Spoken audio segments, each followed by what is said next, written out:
Enfim, como vocês veem, foi uma aula ótima, uma palestra ótima da professora Teca, e que lançou as bases do que é um estudo qualitativo de cunho etnográfico, que eu diria que é a ponta mais oposta ao que a gente estudou até agora, que são as metodologias quantitativas, né? E nesse meio de campo é que nós vamos inserir o observacional ou o qualitativo. Muito bem, espero que vocês tenham podido recuperar um pouco dessa brilhante palestra que ela deu para gente na semana passada por meio desse resumo. E queria só marcar alguns pontos em comum da fala dela com o texto que foi indicado para leitura, que é o Etnografia, capítulo 1, da parte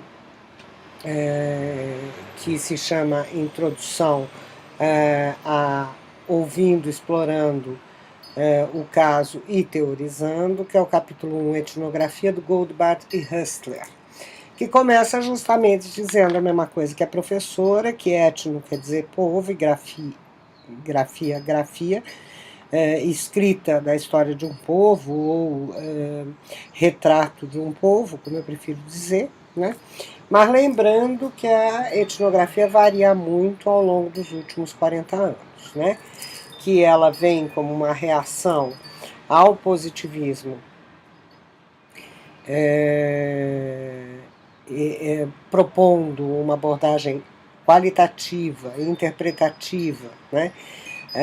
Para as questões sociais, e que tem uma base forte na antropologia, ou tem por origem a antropologia, e depois se generaliza no campo das ciências sociais, né?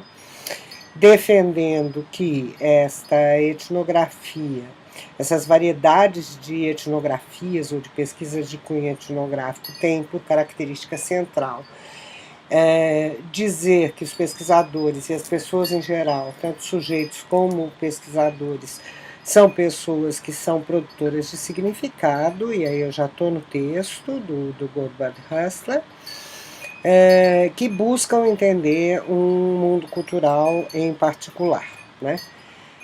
Portanto, que a etnografia vai ter um conjunto de ideias chaves, né, importantes para a gente explorar, né? E que, em geral, foca num conjunto limitado de casos, né? E muito frequentemente em um caso, então o estudo de caso é uma das características do conjunto ou do cenário social. Que o objetivo geral é se envolver nesse mundo social, né? Grasp, né, entender como é que os participantes desse mundo social veem esse mundo social e descrever esses traços culturais, né? Isso é mais próximo de uma etnografia pura e de uma inserção antropológica no campo etnográfico, né?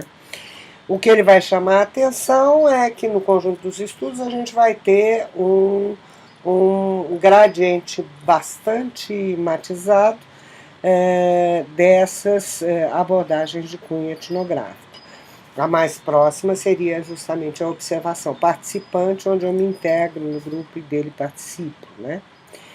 Também vai dizer que a base teórica para esses estudos de cunho etnográfico tem sido, em geral, o interacionismo simbólico, a fenomenologia, a etnometodologia, a teoria crítica, o feminismo e algumas das linhas pós-modernistas de interpretação. Então aí a gente tem uma questão importante, que é a diferença entre qualitativo e interpretativo, que é em geral um binômio que vem junto quando eu qualifico o como, né, qual é a minha metodologia. Qualitativas são todas do ponto de vista da sua geração de dados, né?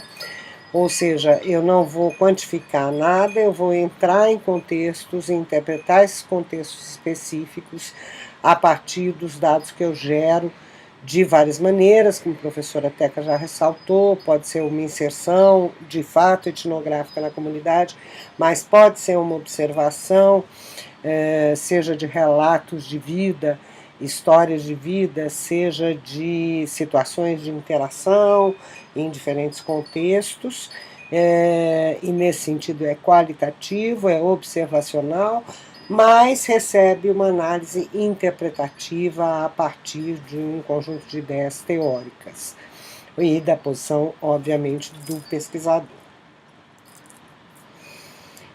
Então, isso serve para nos dizer que o trecho do curso que nós estamos começando agora, que é a abordagem qualitativa em pesquisa, tem um gradiente grande que a gente tem que tomar um certo cuidado quando está dizendo que é de cunho interpretativo. Se for meramente observacional, como é o exemplo meu, que eu coloquei para vocês, né, do meu texto para a gente discutir, não é de cunho etnográfico, é observacional, é qualitativo, é interpretativo na análise, mas é de cunho observacional. Eu não tive essa inserção local no modo de vida daquela comunidade, né? Agora, se eu faço uma observação participante, por exemplo, de sala de aula, e me insiro nessa comunidade, eu posso falar em uma metodologia de cunho etnográfico. Portanto, pensem bastante nisso e tomem cuidado com esse termo, né? O texto também aborda diferentes modos de geração de dados, né?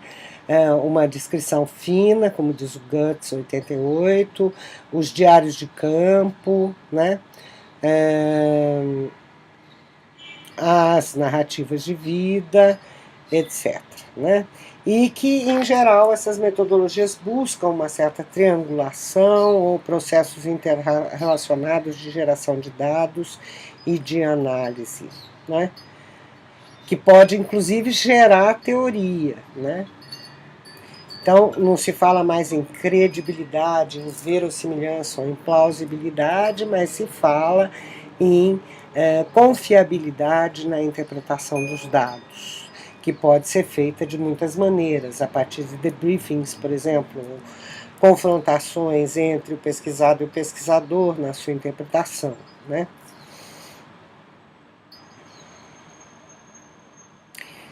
Por fim, ainda o texto fala que a análise documental pode ser considerada também, dependendo de como ela é feita, uma pesquisa de cunho etnográfico, uma pesquisa observacional, né? E que uma das críticas que se faz, por exemplo, Blumer 66, é que não se deve negligenciar, como quase sempre se faz em pesquisas etnográficas, a influência política global mais ampla da estrutura política, da estrutura econômica nesses estudos que em geral são né? Microsociais, microetnográficos, etc. Outro risco é uma certa perspectiva ingênua e romântica, que foi muito frequente, por exemplo, nos novos estudos do letramento, a respeito das características das comunidades ou das situações observadas. O texto ressalta ainda que o pesquisador, quando está então inserido nessa situação de pesquisa participante, tem que tomar bastante cuidado nos dois papéis que ocupa, né, como participante de uma comunidade interagindo, e, portanto, nesse momento, aspas, sujeito, né, em observação, em interpretação, e o seu lugar de pesquisador como autor da pesquisa, né? Essa reflexividade é uma das coisas que se tem que cuidar quando você está nessa situação. Daí os autores do texto começam a alertar para as dificuldades dessa pesquisa. Uma dificuldade grande é a entrada no campo, né?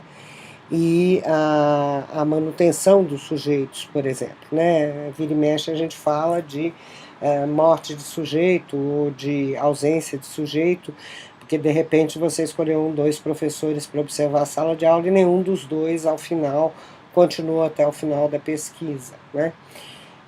Não dá para chamar de informante, né? Mas nós temos que pensar que o envolvimento numa pesquisa como essa, onde a pessoa se dá a ver, né? E se mostra bastante, nem sempre é dos mais fáceis, né? A entrada no campo, nesse caso.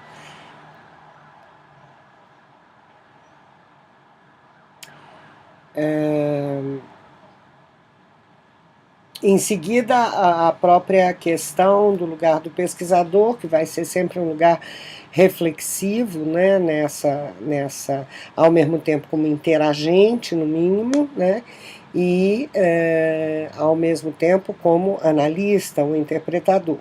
E que esses espaços têm que estar muito bem orquestrados, vamos dizer assim, em termos de vozes do próprio pesquisador, né.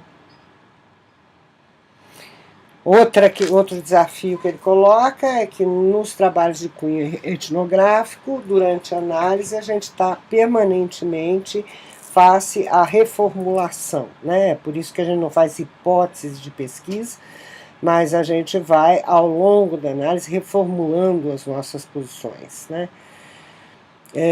De certa maneira, você está sempre gerando dados à medida que você avança na análise, né? E você pode voltar e precisar de outros dados que não tinham, num primeiro momento, sido selecionados, né? Então, é um processo permanente de tomada de decisão, aberto, né, para novas escolhas.